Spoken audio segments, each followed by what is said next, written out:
이재명 후보도 오랫동안 봐왔는데 이재명 후보도 많은 일들이 있었습니다. 이재명 후보가 처음 등장해서 몇 번에 걸쳐서 여기까지다 하는 단계들이 있었거든요. 그 단계를 굉장히 어렵게 넘어갔어요. 어렵게 넘어갈 때마다 발전도상인이라고 표현하셨는데 그때마다 발전했다. 근데 최근에는 또 다른 국면의 발전이 있었던 것 같아요. 사람이 좀 달라졌다고 저는 생각하는데 이재명 후보의 진화에 대해서는 어떻게 생각하십니까? 그 이재명 후보를 제가 발전도상인이라고 이제 얘기한 거는 이제 하도 그 당시에 3년 전 대선 때 문제가 많다고 사람들이 비판하고 걱정하니까 학습 능력이 굉장히 뛰어난 분이기 때문에 그거를 극복해 나갈 거라는 얘기를 하고 싶었던 거예요, 저는. 이게 사람이라는 거는 어떤 자리에 가기 전까지는 그 사람이 그 자리에 맞는지 안 맞는지를 잘 판단하기 어려운 경우가 많아요. 그래서 어떤 완성된 형태의 어떤 인격이나 캐릭터를 가진 사람보다는 그 잠재력을 가지고 있는 사람이 가는 편이 좀 낫다. 이 얘기를 하고 싶었던 거죠. 그러니까 학습 능력이 뛰어난 정치인이기 때문에 지금 우리가 보는 그 이상의 것이 대통령이 되고 나면 나올 수 있다. 이렇게 보는 거예요. 그러니까 지금 이재명 후보는 정말 뭐 제가 처음 봤던 2010년 지방선거 그때하고는 아예 비교가 안 되고요. 전혀 다른 사람이에요. 예. 그리고 이제 도지사가 되었던 2014년 그때하고도 비교가 안 되고요. 그때 이재명 2014년, 2018년 그때하고도 비교가 안 되고요. 그때 뭐라고 그랬었냐면 많은 사람들이 반대편에서 말한 게 아니라 민주당 코어 지지층이 이재명은 여기까지다. 예. 그런 얘기 많았어요. 예, 왜냐하면 미숙하고 어떤 한계가 있는 것처럼 보였거든요. 그런데 그 학습 능력으로 그 한계들을 계속 넘어가는 모습을 보여줬잖아요. 맞아요. 지금 보면 저는 예전에는 노무현 대통령하고 비슷한 점이 많은 정치인이라고 생각을 해왔는데 가면 갈수록 김대중 대통령하고 비슷해지고 있어요. 그러니까 어떤 차이를 느끼냐면 최근 모습은 주류 정치인이에요. 그러니까 이게 우리가 아직 인지를 못하는 건데 민주당은 오랫동안 비주류 세력이었어요. 우리 사회에서. 그리고 그 노무현 대통령 때 이제 김대중 대통령은 비주류의 주류였고요. 그렇죠. 노무현 대통령은 정치인으로서 비주류의 비주류였어요. 그랬잖아요. 그랬죠. 그리고 이제 문재인 대통령 시기를 거치면서 민주당 전체가 한국 사회의 주류로 진입을 했어요.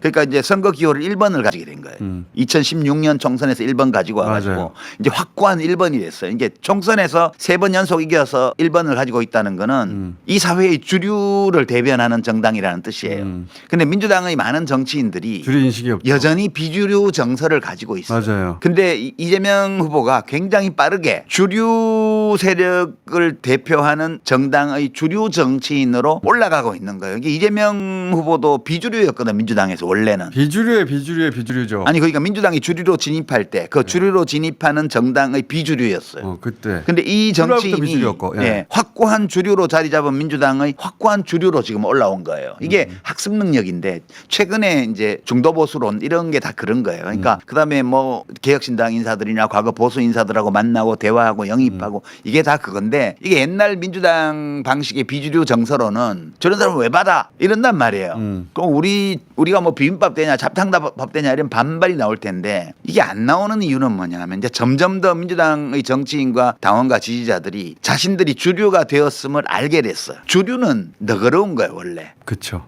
바다는 강물을 마다하지 않아요. 어떤 강물은 좀 맑고 어떤 강물은 좀 혼탁해도 모든 강물을 다 받아들여요. 그게 주류거든요. 좋은 해석이다. 네, 그러니까 민주당은 주류 정당이 되었고 이재명 대표는 그것을 선도하는 주류 정치인이 됐어요. 지금 10년, 15년의 시기를 거치면서. 그래서 굉장히 이런 변화는 놀라운 변화고요. 그러니까 지금 민주당에서 이재명 대표가 중도 보수론을 폈던 거는 예전 같으면 왜 진보를 버리고 중도 보수로 가? 그렇죠. 라고 반발을 할 텐데 이 반발이 적은 이유는 민주당 당원과 지지자들도 느끼는 거예요. 이제 우리가 주류구나. 주류는 품이 넓어야 돼. 이런 사람 들어온다고 우리가 변할 리도 없고. 그렇죠. 우리가 몇 사람 이렇게 영입하고 보수 인사들이 선대위에 들어온다고 해서 우리가 바뀌지 않아. 이미 중도적인 위치에 와 있는 거예요. 이게 민주당의 기반이. 이러니까 유시민 작가가 필요한 겁니다. 그래서 이제 상비 이번 여름호의 권두 대담에 그 이남주 교수랑 백낙천 선생이 대담한 게 있는데 최근에 나온 책에 거기 백낙천 선생은 변혁적 중도라는 말을 썼더라고요. 근데 저는 이재명 후보가 변혁적 중도를 이끌고 있다고 형성시키고 있다고. 그러면서 이제 변혁적 중도 이 두 가지 과제를 민생 한반도 평화 두 개로 잡으셨는데 저는 좀 더 다른 용어를 써요. 저는 유능한 중도라는 용어를 썼거든요. 유능한 중도. 예, 유능한 중도는 좌우를 통합해요. 능력이 부족한 중도는 찢겨나가요. 그러니까 이제 극중주의 표방했던 안철수 씨가 한때는 민주당 쪽으로 기울었다. 그다음에 국힘 쪽으로 기울었다. 저쪽으로 포섭돼 버리잖아요. 그게 능력이 부족한 중도는 그렇게 돼요. 근데 지금 이재명 대표는 민주당 안에서 자리를 잡아가지고 이 민주당 전체를 가운데로 끌고 가고 있습니다. 이게 유능한 중도거든요. 유능한 중도는 좌우를 통합해요. 좌우가 빨려 들어가죠. 그렇죠. 그게 이제 구심력이 강하기 때문에요. 그래서 이제 한 사회가 잘 될 때를 보면 민주주의 사회가 중도 진보 중도 보수가 유능할 때 그때 극단주의 세력이 약해지고 정치가 조금 더 생산적인 쪽으로 가게 돼요. 전우영 교수가 그런 표현을 썼는데 이거 맥이 닿는 이야기인 것 같아요. 김영삼, 김대중이 실패했던 단일화 그리고 3당 합당하고 그때 만들어졌던 틀대로 지금까지 왔는데 김대중, 김영삼 실패했던 단일화를 이재명이 하고 있다. 그 정도가 아니에요. 지금 이게 1987년 대선 때 민정당의 노태우 후보가 38%인가 득표해서 대통령이 됐어요. 그게 역대 대통령 중에 최저 득표율이거든요. 그렇게 된 이유가 YSDJ가 각각 28, 27 뭐 그렇죠. 이 정도 쪼개가고 예. 합쳐서 55%를 가져갔어요. 맞아요. 김종필이 덩다리로 나와가지고 충청도에서 표를 또 한 10% 가까이 가져가고 이렇게 됐던 건데 그러고 나서 노태우 민정당, 그럼 통일민주당의 김영삼, 신민주공화당의 김종필 예. 이 셋이 손잡고 평화민주당 김대중을 고립시켰잖아요. 3당 합당이라는 걸 그게 했죠. 90년 3당 예. 합당인데 그때 만들어진 지형이 최근까지 왔거든요. 그렇죠. 그거를 30년에 걸쳐서 평화민주당에서 출발한 이 민주당이 야금야금 서진 동진하면서 수도권을 석권하고 충청도를 잡고 그건 충청도 잡은 거는 노무현 대통령 때 노무현 후보가 행정 수도 충청권 그걸로 잡은 거잖아요. 그리고 이제 4.3으로 제주도 잡고 그리고 야금야금 동쪽으로 전진해서 PK를 많이 지금 회복을 했습니다. PK가 원래 야도였는데 그렇죠. 3당 합당하면서 김영삼과 함께 넘어가 버렸고 지금 만약 이번 대선에서 PK 쪽에서 이제 이재명 후보가 더 많은 득표를 한다면 이게 역 3당 합당의 효과예요. 그러니까 호남을 고립시키는 그 지역주의 구도 예. 거대 보수당을 지배하는 지역주의 구도가 이게 이제 보수의 기술이었는데 예, 1990년에 만들어졌는데 이게 지금 35년 동안 해체의 과정을 걷다가 이번에 무너지는 거예요. 그러니까 이거는 어마어마한 구조 변화. 어마어마한 거죠. 될지 안 될지는 모르겠어요. 그 3당 합당하면서 부산을 보수가 예. 우리가 남이가로 붙여서 가져간 이후로 한 번도 깨지지 않았거든요, 이게. 그때 민주당이 완전 비주류가 됐거든요. 그렇죠. 고립됐죠. 예, 그거 35년 걸려서 지금 주류로 올라온 거예요. 호남 고립 전략이었는데 네. 이제는 TK가 섬이 되는 지경이 이르는 역보위 당하는. 그러니까 지금 국힘당이 민정당 되는 거예요. 그러니까요. 민정당. 그게 이름도 민주정의당으로 아예 바꾸든가.